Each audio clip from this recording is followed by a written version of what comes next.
ఈ వచ్చే నెల 2-3 తేదీల్లో భాగ్యనగర్ కేంద్రంగా ఈ నోవోటల్ హోటల్ దగ్గర జరిగేటువంటి జాతీయ కార్యవర్గ సమావేశాల్లో భాగంగా ఇక్కడ తెలంగాణ సంస్కృతి, సాహిత్యము, కళలు, మన అలవాట్లు వాటిని ఉట్టిపడే విధంగా మరి ఇక్కడ ఒక గొప్ప ప్రదర్శనను ఏర్పాటు చేయబోతున్నాము.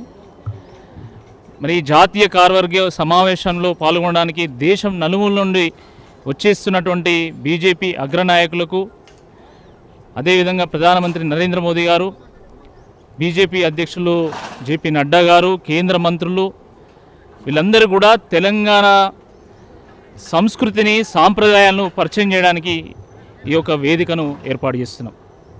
దీంట్లో నిజాం చేసినటువంటి అకృత్యాలు, నిజాం యొక్క అరాచకము, ఏ విధంగా నిజాం పైన మరి ఇక్కడ స్థానికులు పోరాటం చేసిండ్రు, ఆ గాథతో పాటు తెలంగాణ ఉద్యమంలో సకల జనులు ఏ విధంగా మరి సమ్మె చేసిండ్రు, రాస్తారోకోలు చేసిండ్రు, ధర్నాలు చేసిండ్రు, ఏ విధంగా పోరాటం చేసి అమరవీరులు త్యాగం చేసి తెలంగాణ సాధించుకున్నారో ఆ అంశము. అదేవిధంగా మరి తెలంగాణ యొక్క దేవాలయాలు, ఇక్కడ సంస్కృతి, ఇక్కడ సాంప్రదాయాలు, వాటికి సంబంధించి ఒక ప్రదర్శన. అదేవిధంగా మరి నరేంద్ర మోదీ గారి 8 ఏళ్ల పాలన, భారతీయ జనతా పార్టీ తెలంగాణ రాష్ట్రంలో ఏ విధంగా ముందుకెళ్తుంది, ఈ అన్ని అంశాలతో కూడినటువంటి ఈ ప్రదర్శనను మరి జాతీయ నాయకులకు చూపెట్టేటువంటి ఒక ప్రయత్నం చేస్తాము. పదే ముఖ్యమంత్రి కేసీఆర్ గారు కేవలం కేసీఆర్ కుటుంబం వల్లనే తెలంగాణ వచ్చిందని చెప్తూ ఉంటారు. కానీ తెలంగాణ ఉద్యమం యొక్క నేపథ్యము, తెలంగాణ సాధన కోసం మరి ఏ విధంగా ఉద్యోగులు, సకల జనులు, భారతీయ జనతా పార్టీ పోరాటం చేసిందో, భారతీయ జనతా పార్టీ పాత్ర ఏందో స్పష్టంగా కళ్ళకు కట్టినట్టు చూపెట్టేటువంటి ఒక ప్రయత్నం కూడా ఈ ఎగ్జిబిషన్లో చేస్తాము.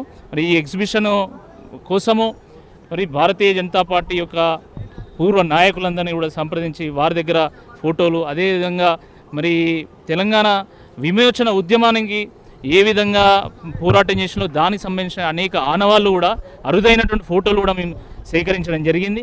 మరి తెలంగాణ సంస్కృతి సాంప్రదాయాలకు సంబంధించి కూడా అనేక మంది ఎక్స్పర్ట్స్తో మాట్లాడి వాటికి సంబంధించినటువంటి ఫోటోలు కూడా, వాటికి సంబంధించినటువంటి వివిధ వస్తువులను కూడా మేము సేకరించడం జరిగింది. దీంట్లో ముఖ్యంగా ఏంటంటే కేవలం ఫోటోలే కాకుండా మన బతుకమ్మలు, మన బోనాలు, అదేవిధంగా మన గద్వాల, నారాయణపేట, పోచంపల్లికి సంబంధించినటువంటి చీరలు, అగ్గిపెట్టెలు నేసినటువంటి చీరలు కానీ, లేకపోతే మన పెంబర్తి బ్రాస్ ఐటమ్స్ కానీ, ఇట్లా రకరకాల వస్తువులు ఏవైతే మన తెలంగాణకు సంబంధించినవి ఉన్నాయో, మనం గర్వకారణంగా మనం భావిస్తామో వాటినన్నిటిని కూడా ప్రదర్శనకు పెట్టేటువంటి ఒక ప్రయత్నము ఈ ఎగ్జిబిషన్లో భాగంగా మేము చేస్తున్నాం.